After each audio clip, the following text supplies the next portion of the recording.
Has anybody played with this stuff? Play-Doh. This one is, as the cover suggests, white. Does anybody know the origin of Play-Doh? No? You forgot. No, not Walmart. Not even a toy store. Not Toy Story, not even a toy store. But I'm going to try to dig a little bit of this white stuff out here first, just to kind of give you. So way back when all of you were young, I mean, before any of us were born, there was this Play-Doh, but it wasn't called Play-Doh back then. Back in the late 1920s, so I don't think anybody was, born at that point here today. If you are, you're really old. You're ancient, possibly onto the fossilized age. So there was a man by the name of Cleo McVicker.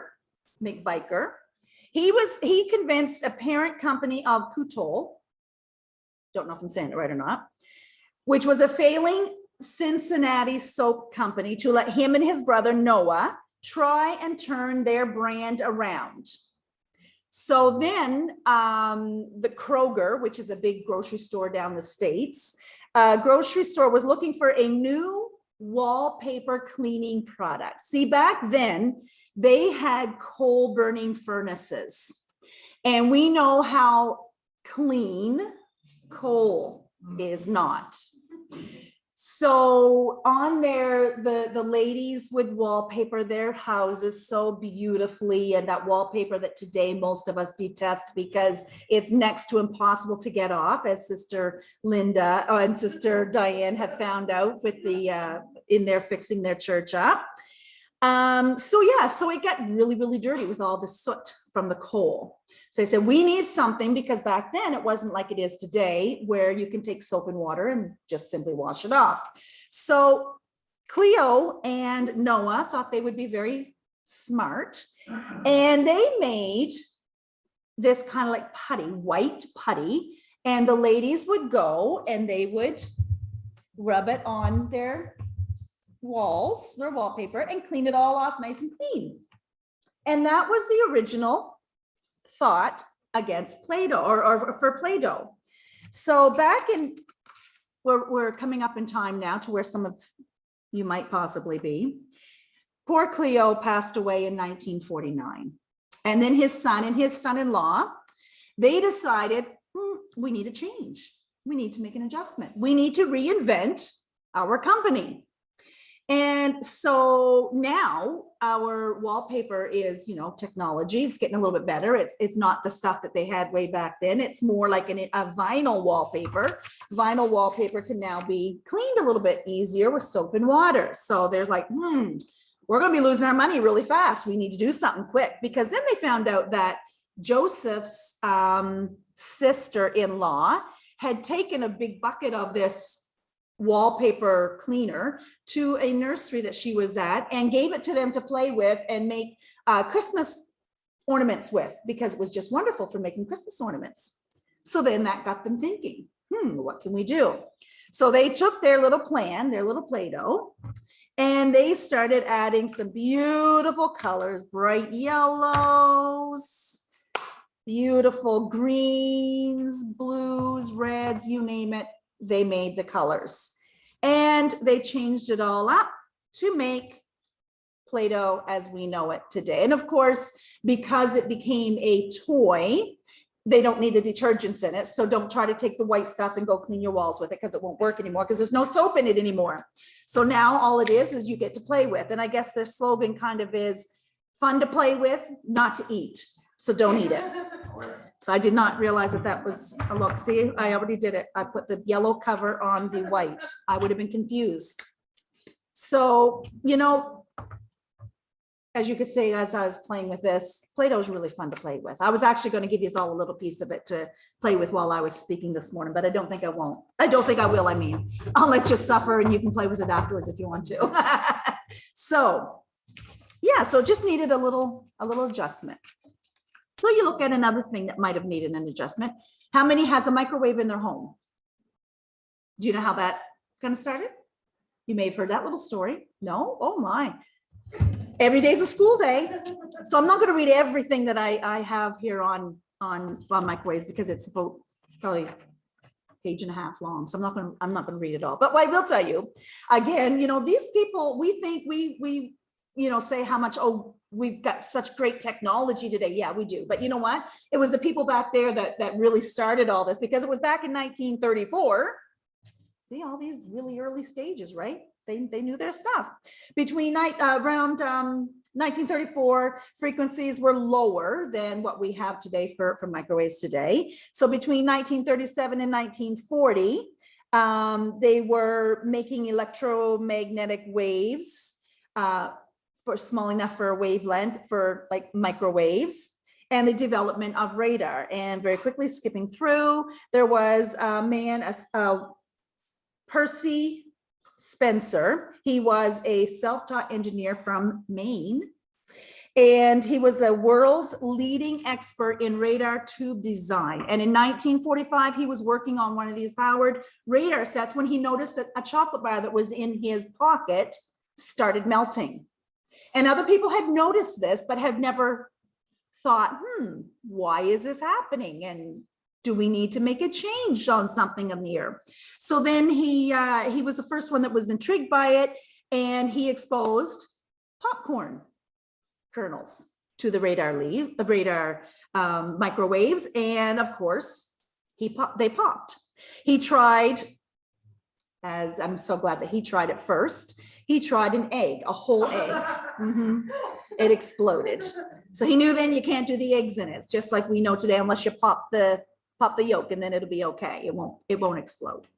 So he was the one that came up in 1945 with a patent to make the first microwave. And of course, it was put into a Boston restaurant for testing. And way back then, they were huge.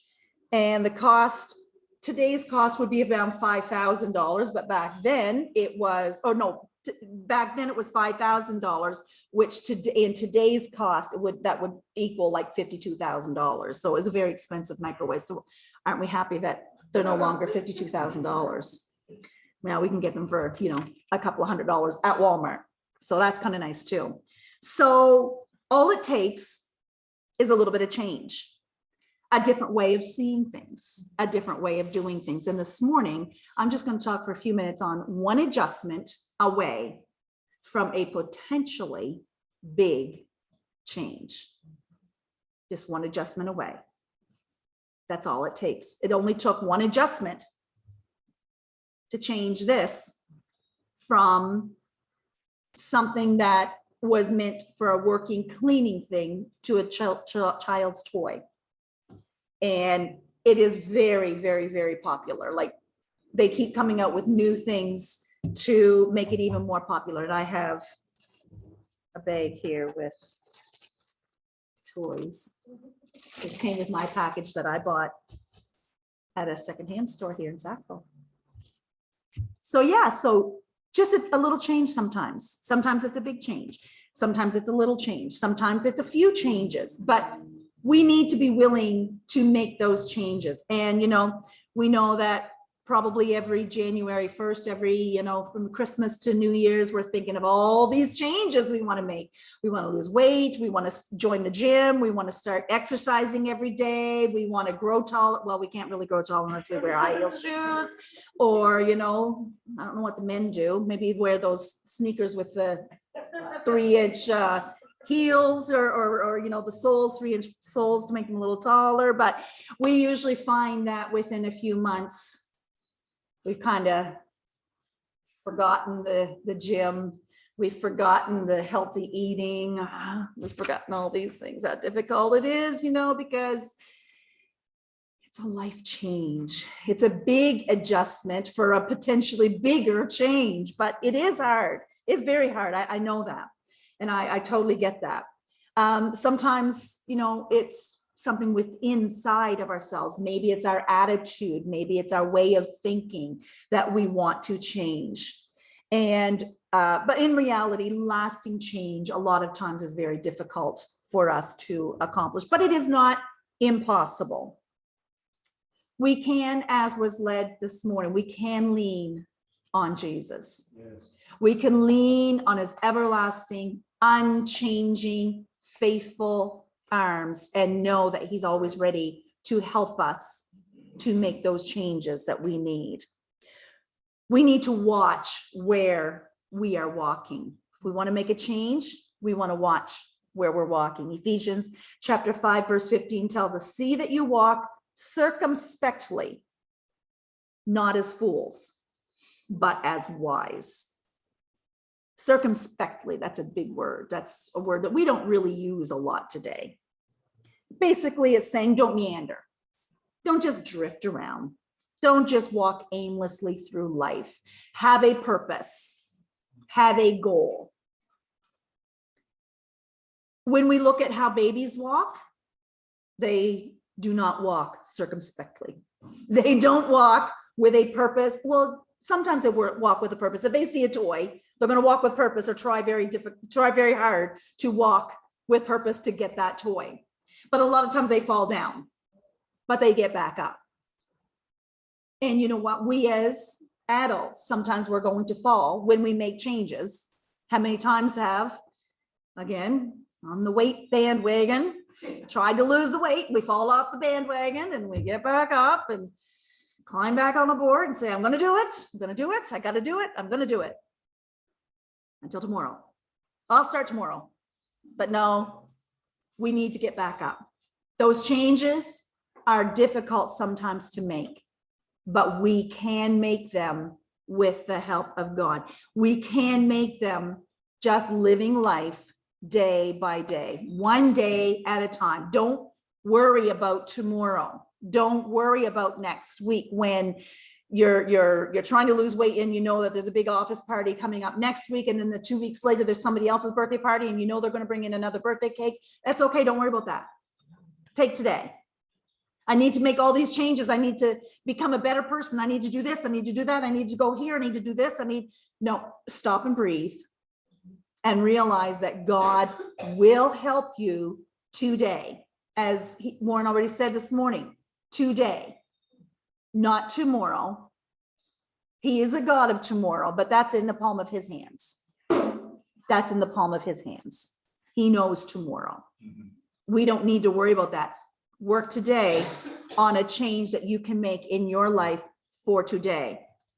Spiritually, we are walking in a dark world. Paul is telling us to pay attention, to stay focused on what we're doing, how we are living.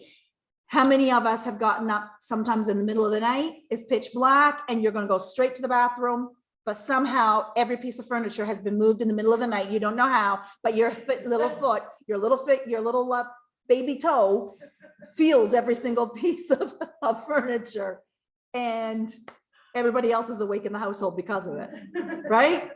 And spiritually, we are walking in a dark world.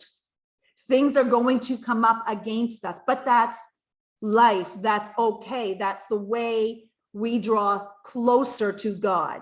It's God, I didn't know this was going to happen to me. What am I going to do? Breathe and trust and know that God has got you. He's not going to let you down.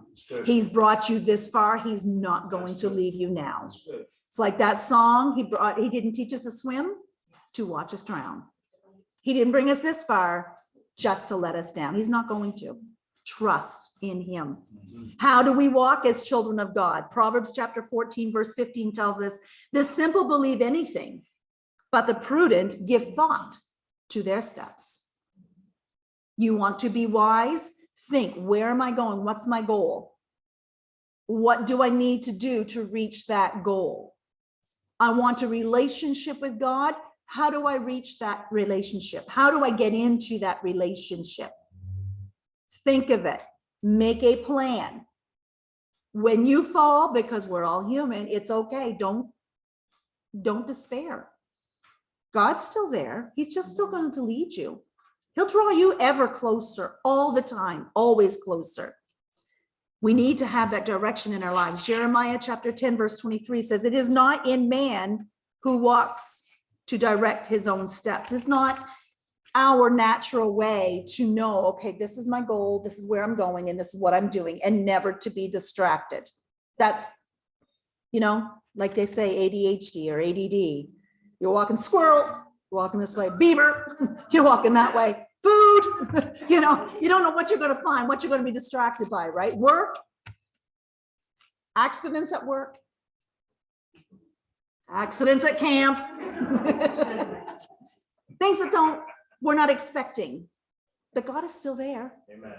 He's okay. It's all right. It's okay. Just breathe, just trust, just take a minute and wait. Let everything catch up, and then you're ready to walk again and keep on the path. He will lead. Just those little changes that we need to make. We can't count on our own way of thinking, sometimes our own reasoning, to walk according to the way of God, the word of God. We need the word of God. If we're going to learn about him, if we're going to make our goal about him, we need his word. That's how we're going to draw closer. That's how we're going to learn about the changes that we need to make. We need to spend our time wisely. Ephesians chapter 5, verse 16 says, redeeming the time because the days are evil. All we need to do is listen to the news at nighttime, and we know how terrible the world is that we're living in. I saw a little picture, and it says, it had a picture of a parent and has a shield. The child is here, and a shield is over their child, and all the fire and everything is coming down to that shield. But underneath that shield, that child is protected. That's what God is. We don't, yes, we are concerned about our children, of course, but we cover them with that prayer. We cover our families with that prayer. And everything that the enemy is coming against them with, they are going to be protected. That's not to say they're not going to fail. That's not to say they're not going to make their own choice.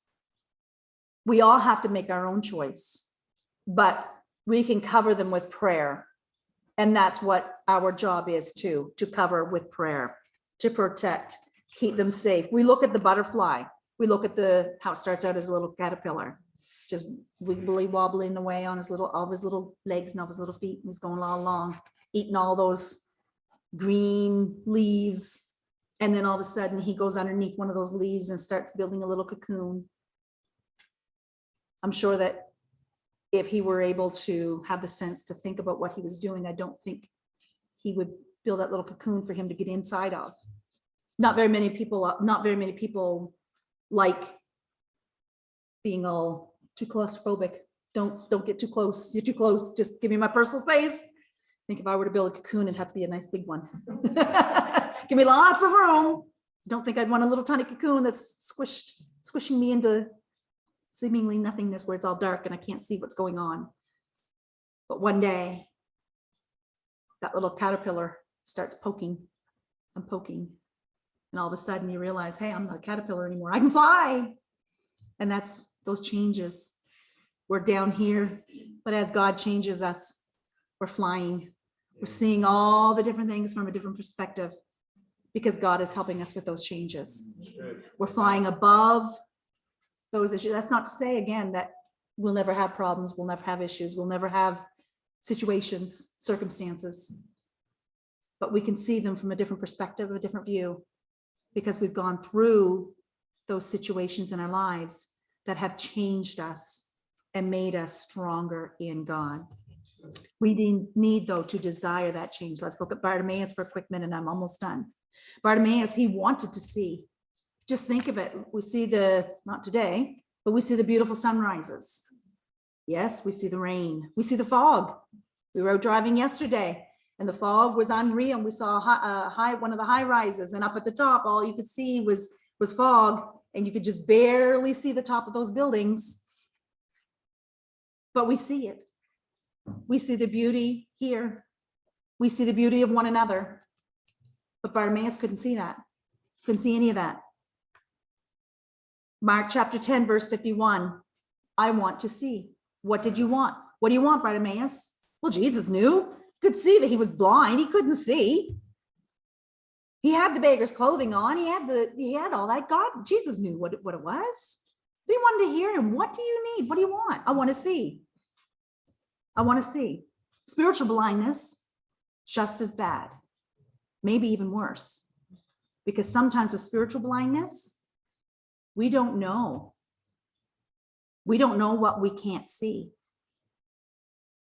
If we are spiritually blinded and we cannot see that we need God, then we are in a worse state than even Bartimaeus. Pray that God will open our understanding, that God will open our spiritual eyes and see, God, where am I in my relationship with you? What do I need to make a change? Kent Hughes has a commentary on the Gospel of Mark, and this is a little bit of what he wrote about this. And I want to read it because it really gave it a good perspective. It's talking about Bartimaeus. As he sat there, just like so many days before, he listened to the city come to life. First, a donkey loaded with melons for the market. After that, several women chatting as they bore pitchers toward the well. Then the clomp, clomp, clomp of camels' hooves and the aroma of fish borne along to market. Soon Jericho was humming and the blind man was intoning his beggar's cry. Suddenly Bartimaeus tensed and lifted his head, for his blind, sensitive ears heard the hubbub of a great crowd approaching. First came young boys running before the crowd with shrill cries. Then more people hurrying past the gate, talking excitedly. Bartimaeus, brushed by a robe, reached out and asked, "What is happening?" The passerby, pulling his robe back, called back, "Jesus of Nazareth, the one who heals the lame and the lepers and the blind, the one some are saying is the Messiah, is passing by." Everyone had been talking about this man's exploits and words. Bartimaeus had perhaps even heard of a first-person testimony from someone who had heard him and had seen his miracles. Bartimaeus had been doing a lot of thinking, and now he made up his mind. This must be the Messiah, and now he is coming. His heart began to pound, and he was trembling, though the warm sun was standing high. Isn't that beautiful? Doesn't that put a different perspective on it? Doesn't that just make you visualize how he probably did feel? All of this, except we don't think of it because we see it.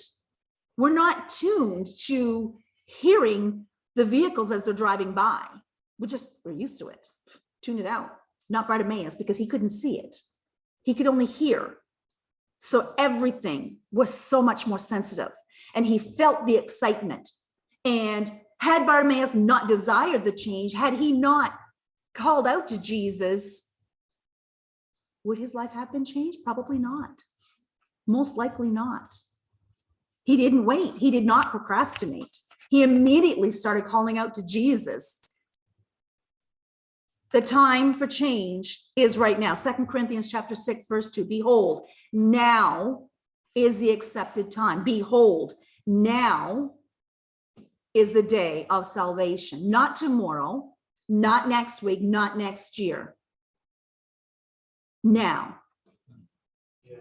Right now, desire a change in your life. Right now. What will you do to make that change in your life? Will you? Are you willing? Do you desire something different? Something more? Bartimaeus, he didn't care about what other people felt or thought about him. He immediately started crying out, "Jesus, Son of David, have mercy on me." Quiet, quiet. No, Jesus, Son of David, have mercy. Bartimaeus, be quiet. He doesn't care about you. Give it up. He doesn't care about you. He's on his way. Perspective. Think of where Jesus was going. He wasn't just on his way to perform more miracles.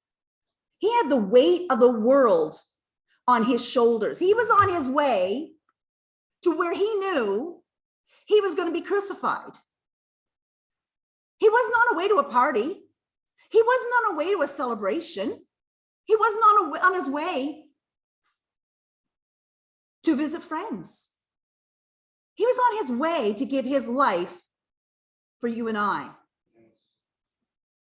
But he stopped because Bartimaeus desired a change. Jesus had the weight of the world on his shoulders.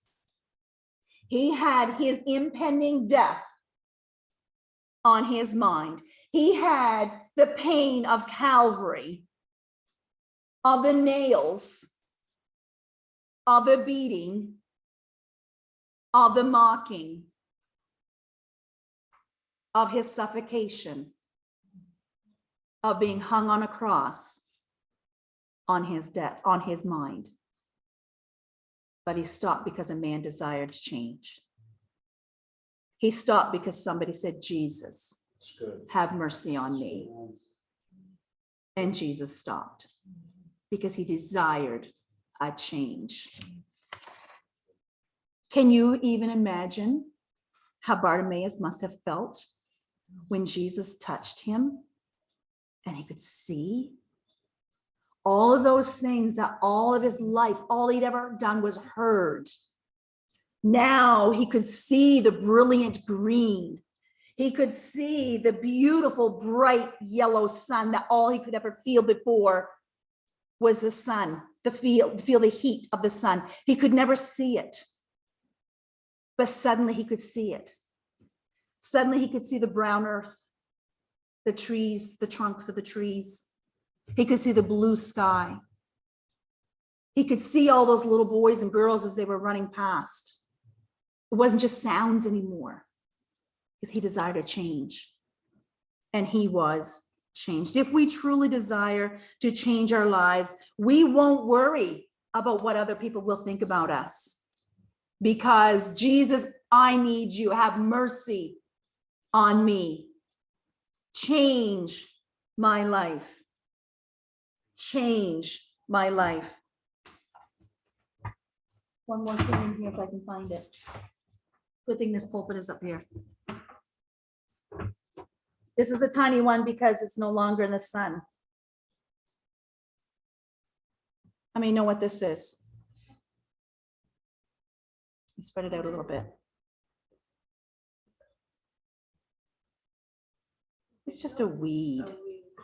It's a dandelion. It's a weed, nothing more than a weed. Who likes these? Well, the bumblebees do. I know they do. Well, I'll tell you a little bit about the humble little weed that we like to mow down. Pick up real fast before it goes to seed. We don't want them in our yards. How many times have I heard that? We don't want those. Cut them down quick. More than once. More than twice. We won't go any further. We see weeds, but a little child, they see that too. Mommy had a baby and his head popped off. Yeah, they see that too. That's not where I was going, but yes, they see that too. But they also see a big, beautiful, cheery, bright bouquet of flowers, full of ants. They don't see the ants. Full of little tiny bugs. They don't see that. All they see is, I love you. Have some flowers. How many times at school have kids brought up those flowers and handed it to me with the biggest smile? You know what I do? I put it right here in my bun. I walk all day and sometimes I go somewhere afterwards shopping and all of a sudden I get home, it's like, I have a dead drying up flower. My hair is like, oh my goodness, that's okay. I don't care what people think. I had a little kid that gave me that flower and that's okay. That's all that matters. They saw me with it in my hair and they liked that. Then we see those dreaded, beautiful, bright, bulging ball of fluff. What do the kids see? They see a million wishes going out and hope that at least one of them comes true. What do we see? More dandelions. Grab it, bag quick, and put it over top of those seeds and pick it off that way. Don't let those seeds get away. And the kids are like, yes, let the wishes go. Let the seeds fly where they may. Kids love those And I have to admit, sometimes it's fun, as long as it's not anywhere near my yard, to give a big, and just watch them at school fly everywhere. And then all the neighbors, we see them in a few weeks with all kinds of yellow, beautiful bouquets of yellow flowers. But did you know there's not just a weed? Did you know that the leaves, there's no, the tiny, tiny little leaf on this little, poor little guy. The leaves, they help in digestion. Did you know that? Did you know that that flower actually has antioxidant properties for our health? Did you know that this humble little weed that we try to get rid of actually helps our immune system? Did you know that the dandelion root detoxifies our liver, our gallbladder? Did you know that those leaves, they help our kidneys to function properly? See, all we see is a weed. All we see afterwards is a million wishes. But God has a reason for that weed. It's not a weed. It's a plant that helps us. It's a plant that could potentially change us inside if you stop to think of it. What potential change do you want to see in your life? What adjustment do you want to make in your life that could potentially lead to the biggest change you have ever experienced in your entire life?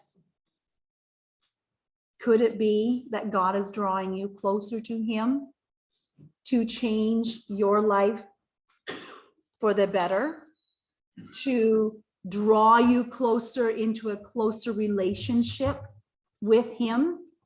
What changes are you willing to make your life ready for Him? Amen. Let's stand.